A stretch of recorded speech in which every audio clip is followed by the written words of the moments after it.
Alright, so I needed to understand how this gets motion. Okay? How this spins. How this spins. And I couldn't help but think about George Green. Okay? George Green didn't show us something very simple, okay? George Green took a... Get the right tool for the right job, Kevin. Ah, there it is.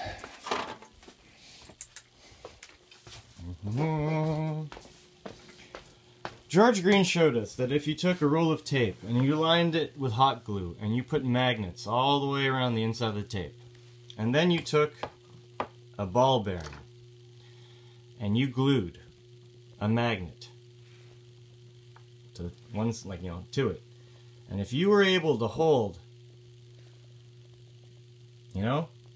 this over that ball at a certain place, that ball would just get up and start spinning. If you can create motion, you can create energy. So I got thinking, guys. And this is the key. Doesn't it look like an engine now? Looks like an engine. Okay. I needed to replicate this. And I have the space for that here. Okay?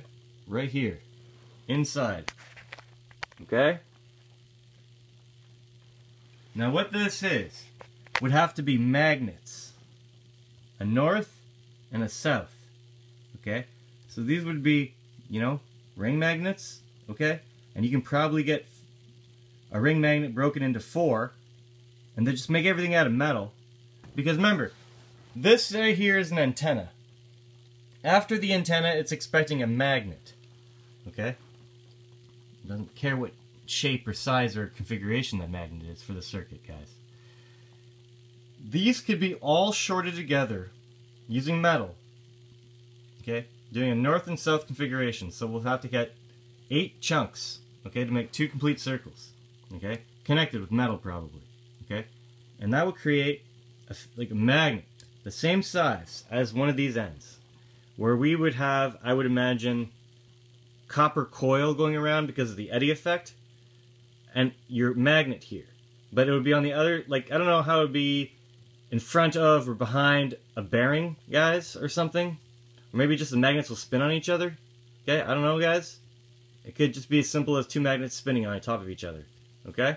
But what I think is going to happen is if that magnet is at the right spot and everything is square, and there's your ring magnet around your magnet, which is on an axle, simulating a ball with a magnet on it, and then magnets taped on the inside, glued on the inside, and having that spin. If you were to replicate that motion in here, and this started spinning, okay, and you had a copper coil going all the way around, creating some kind of crazy eddy current, eddy field, and then you had the same thing up here on a bearing, and the same thing down here, and the same thing on this side, and the same thing on this side.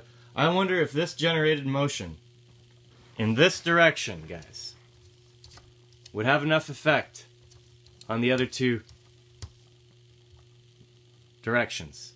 I wonder if your z-axis going in and out of the page would affect your x and your y, causing motion, which is all metal.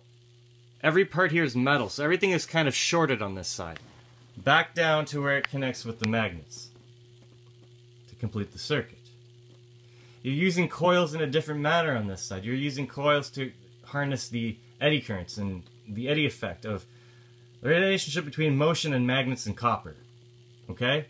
Which is documented in videos. Okay?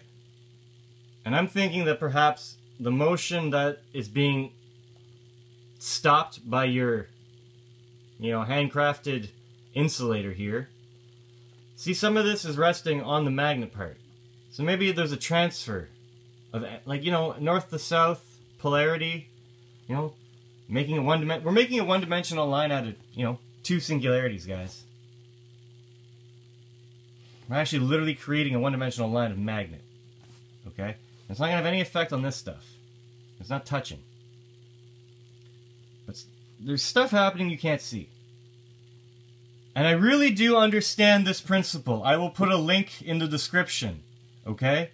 I understand the concept of rotation based on this physics, guys. You want to debate me on that? Good luck. But if you were to simulate that here, and be able to turn, which caused more motion, completed the circuit, guys. Maybe the only way to do that is to insulate as much as you can whatever interference is in around it, right? So maybe this has to be in a box. Maybe when you put the lid on the box, it turns on. I don't know, guys. Okay? A big, nice 3/4 inch wooden box, you know? You wouldn't be able to see what's going on inside, but you know if it works or not. You know? Guys, I have these for a reason, I think. You know?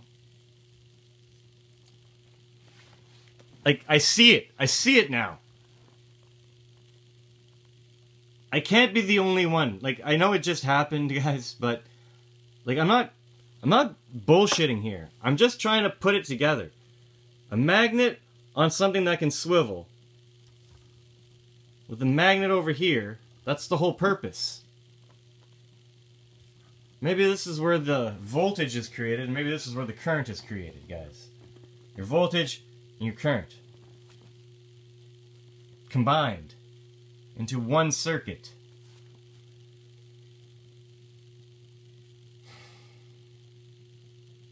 I just think it's all very interesting. Okay? I get the motion. I see the motion. I see how this... I can see how that turning in this axis can have effect on the other two axes. I can see that, guys. I hope you can too. Cheers.